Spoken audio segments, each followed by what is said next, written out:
Nous avons tous ce sentiment d'impuissance, cette peur immense d'imaginer qu'un jour l'on ne puisse plus exister, cette peur de laisser nos proches, nos enfants, notre famille, de laisser cette vie que l'on s'est donné tant de mal pour réussir et à bâtir, cette peur de perdre les personnes chères pour nous. C'est tellement angoissant de penser qu'un jour ce sera le néant, et elle nous empêche de vivre pleinement notre vie. On se projette constamment vers le futur pour avoir un sentiment de contrôle et de sécurité sur ce qui peut se passer, mais nous ne pouvons pas savoir de quoi demain sera fait. Et pourtant, nous avons ce besoin de nous rassurer que tout va aller bien. Aussi évident que nous savons que nous existons, nous savons également qu'un jour nous allons devoir partir, et ceci depuis le jour même de notre naissance. C'est un fait, mais pourtant nous ne pouvons pas l'accepter, et cela nous paralyse. Comment vaincre cette peur de la mort qui nous empoisonne l'existence? Avons-nous une espérance de salut? Il suffit tout simplement de l'accepter et ensuite de lâcher prise. Nous savons qu'un jour ceci doit arriver, et apprendre à accepter que nous allons un jour tous partir, ce n'est pas facile, mais pourtant cela est nécessaire pour commencer à vivre pleinement. La vie est courte, et il ne faut ni la gâcher, ni la regretter. L'être humain n'est qu'une minuscule partie de ce vaste univers. Toute cette beauté, ces mystères, tout ceci dépasse notre entendement. La nature ne cessera jamais d'exister. Nous ne sommes que de simples passagers. Notre temps est limité, et nous le savons. Alors à quoi bon gâcher notre existence à force de s'inquiéter pour quelque chose que nous n'arriverons jamais à contrôler? Le plus important, c'est que vous êtes aujourd'hui encore vivant. Pourquoi? Il en revient à chacun de nous de découvrir notre pourquoi sur cette terre. Nous avons tous un don en nous. Personne n'est venu sur terre les mains vides. Nous avons tous une raison d'être sur cette terre. Chaque humain est né avec cette capacité de faire la différence dans la vie des autres, cette capacité d'impacter le monde et de changer les choses. Oui, notre temps est limité, mais en ce laps de temps, nous pouvons faire et changer tellement de choses. Il est de notre devoir d'apprendre à nous aimer, de passer du temps avec nos proches, de tout faire pour laisser notre empreinte dans ce monde. La vie de Jésus doit nous servir d'exemple. Jésus avait une mission sur cette terre. Les évangiles nous présentent un Jésus calme et en paix. Il travaillait chaque jour, il saisissait toutes les opportunités qu'il trouvait pour faire connaître la bonne nouvelle du salut. Jésus savait qu'il allait mourir, être livré par la méchanceté de ceux qui l'aimaient. Mais avez-vous vu que Jésus était obsédé par sa mort, qui allait inévitablement arriver? En parlait-il? Non. Il restait concentré sur sa mission de vie, son pourquoi il était venu sur cette terre. Il savait apprécier chaque instant, chaque moment, chaque seconde.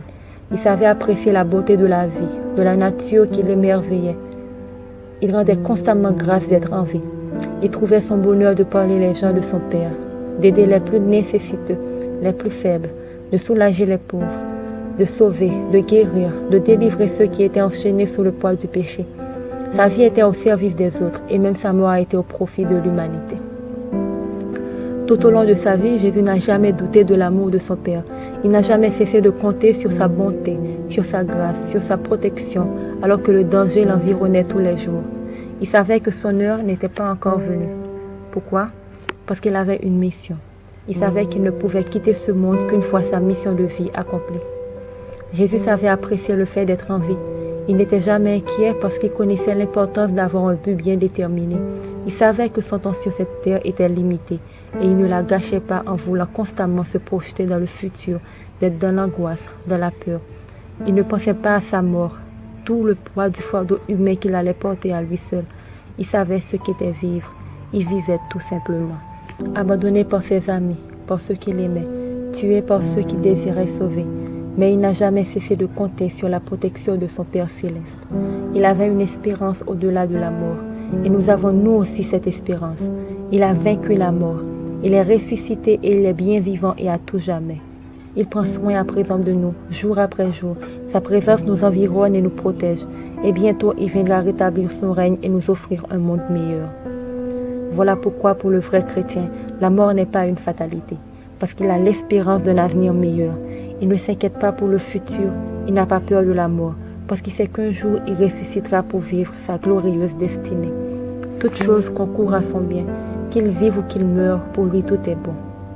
La vie de Jésus doit nous servir d'encre pour apprendre ce que c'est vivre pleinement et dans la paix, savoir apprécier la vie, la grâce d'être vivant, d'être épanoui dans notre quotidien et ce que c'est d'être au service des autres. Aujourd'hui, des gens provoquent leur propre mort à force d'être angoissés et stressés, de redouter tellement la mort, ils ont cessé de vivre. Aussi vrai que nous sommes vivants, il est aussi certain que nous allons quitter ce monde un jour. Ce qui compte à présent, c'est comment allons-nous vivre dès maintenant. Cela ne tient qu'à nous. Définissez votre pourquoi sur cette terre. Définissez clairement votre mission de vie et vivez jusqu'à sa réalisation.